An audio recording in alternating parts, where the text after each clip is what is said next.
Hola caballeros, ¿cómo estás? Bueno, el día de hoy, vamos a hacer un resumen y análisis del polémico corte de El extraño secreto de los Johnson. La pregunta del vídeo es, ¿cuál es el secreto oculto de tu familia que no quieren que se sepa? Recuerda que estas preguntas son para la reflexión de cada uno. Sin más que decir, comenzamos. Esta historia comienza con, el hijo de la familia Johnsons, dándose autocariño en su cuarto, hasta que su papá entra sin tocar al mismo.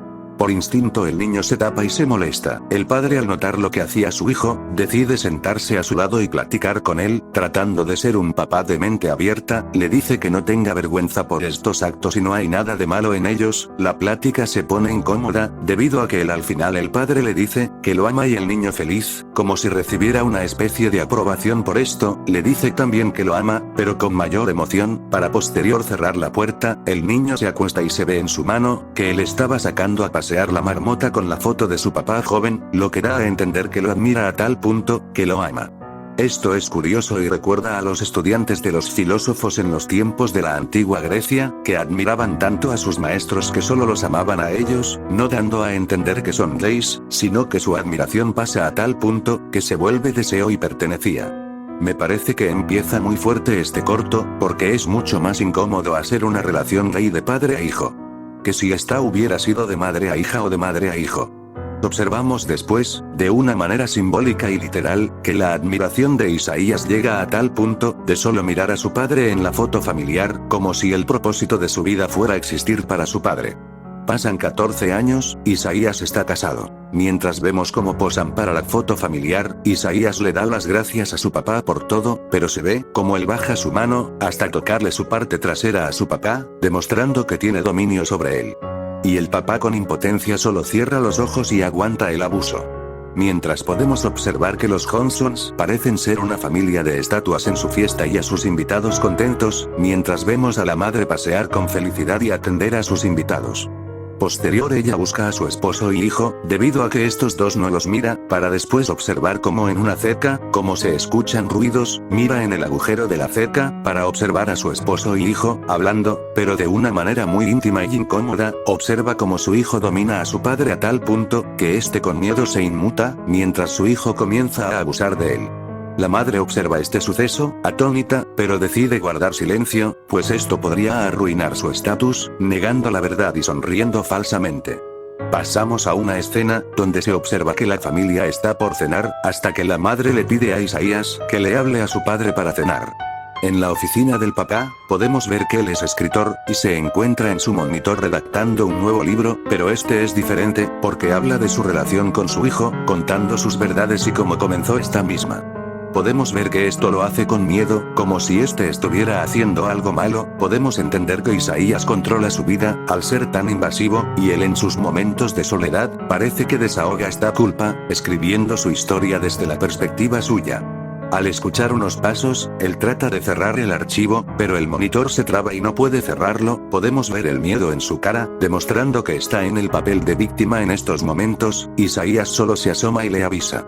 En la cena podemos ver que los padres se toman de la mano, lo que pone celoso al hijo, y decide tocar con su pie a su padre, para dar a entender que no se olvide de que él es suyo. Posterior miramos que el padre terminó su libro, el cual se llama El hombre capullo. Esto es muy simbólico, pues él se siente encerrado en su podrida casa y familia, siendo su autobiografía. En la culpa del padre, decide que con la primera persona que será honesta, es su esposa, dejándole una copia del mismo debajo de su cama, junto a una nota, en la cual dice lo siento. Sale de su cuarto, y como si su hijo lo esperara, sale y le pide entrar a su baño. El padre le dice que está ocupado, pero él entra de todas formas. El padre con impotencia mira lo inevitable. Al ver a su hijo entrar, él se sienta en su oficina, como si tratara de mentalizarse para lo que viene. Como es obvio, llega Isaías a su oficina, invadiendo su espacio y con la copia en mano le dice, que quemara ese libro, dando la orden de que destruya el libro, pues el hijo tiene dominado a su padre. Él destruye su libro en los archivos, con miedo y derrota lo hace, dudando de hacerlo. Pasa el tiempo, en la fiesta de Año Nuevo, Isaías baila con su esposa, mientras la besa, él mira a su padre sentado, como si de manera conveniente o obligada, debía estar ahí, pues parece ser que la única forma de que Isaías tenga estimulaciones por medio de su madre, lo mira, siendo esto que él no piensa en nadie más que su padre, mientras íntima. Acabando la fiesta, Isaías se queda en su casa, pidiéndole a su esposa que limpiara el lugar, aunque ya sabemos por qué se queda. El padre, buscando un momento de paz, decide bañarse mientras escucha audiolibros de motivación, hasta que su hijo llega y le pide entrar, como este no responde. Isaías, con enojo, destruye la puerta. Esto tiene una interpretación curiosa, pues da a entender que Isaías quiere dominar a tal punto a su padre, que se niega a que este mismo tenga paz o momentos solo. Posterior, el padre grita muy fuerte e Isaías abusa de su padre. Al mismo tiempo, mientras él grita, su madre escucha los gritos, pero decide ignorar esta situación subiendo el volumen de la televisión, pues no sabe cómo afrontar esto y las consecuencias de intervenir o hacer algo. Esto es algo que pasa en las familias, cuando algunos discuten, pero los demás ignoran el problema, por miedo a las represalias de intervenir en las mismas. Se mira como Isaías se sube sus pantalones, y le dice a su padre, que ponga eso en su libro. Esa noche el padre no puede dormir en paz, pues llora de impotencia y decide sacar una copia de su libro que estaba escondida en el suelo. Con miedo la toma y baja, para irse, pero Isaías estaba ahí. Llega el momento de confrontarse, pues Isaías le dice que en el libro él se hace la víctima de lo que está pasando entre ellos dos, mientras le dice el monstruo es él. El padre niega esto, y dice que la culpa es de los dos. Isaías le dice que él no quería hacer eso, pero su padre lo comenzó, pues al final Isaías, en vez de luchar contra eso, se entregó a su padre, al punto de sentirse su dueño. Mientras le dice que podría ser una bonita relación, el papá decide correr, pero al no fijarse en la calle, un auto lo atropella y muere. Isaías toma a su padre y llora, mientras su madre llega. Posterior es el funeral del padre. La madre está destruida, pues en su mirada podemos ver o intuimos que siente culpa por esto. Mientras Isaías está en la oficina de su padre, buscando en sus cosas, encuentra su ropa y decide ponérsela, mientras se mira al espejo con una foto de él, demostrando la admiración tan enferma que tenía por él. Hasta que su mamá llega y lo interroga, con una pregunta: ¿qué pasó en el baile? Pues su padre, después de recogerlo, se encerró a llorar toda la noche, después de recoger a Isaías. Isaías dice que no recuerda nada, hasta que la madre le confiesa que sabe lo que pasó entre su padre y él, pero Isaías lo sigue negando. La madre, con enojo y tristeza, le dice que es un monstruo, pues él mató a su padre, literal y metafóricamente. Ella lo golpea y comienzan a pelar. Mientras esto pasa, Isaías trata de meterla a la chimenea, hasta que ella mata a su hijo con un atizador. Toma la copia del libro, y decide quemarla, llevándose el secreto a la tumba de su familia y de ella. Entonces, ¿qué podemos entender de este corto?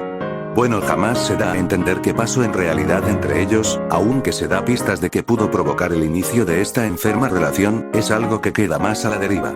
Bajo mi opinión, puedo decir lo siguiente. Tal vez el padre, al tratar de ser más abierto con la relación de su hijo, quiso llegar a tal punto, de tal vez abusar de este y no verlo como un abuso, sino como una muestra de cariño. Al contrario, parece ser que Isaías malinterpretó este abuso como una prueba de afecto, que junto a su enferma admiración, decidió que su padre solo debía ser suyo, pues incluso le dice que es todo para él, hasta su mejor amigo, siendo que pasó de víctima a victimario. Isaías se siente dueño de su padre, a tal punto, que desea que esté tranquilo o tenga paz, siendo muy invasivo, como cuando lo toca con su pie o se burla de él, al decirle que ponga eso en su libro.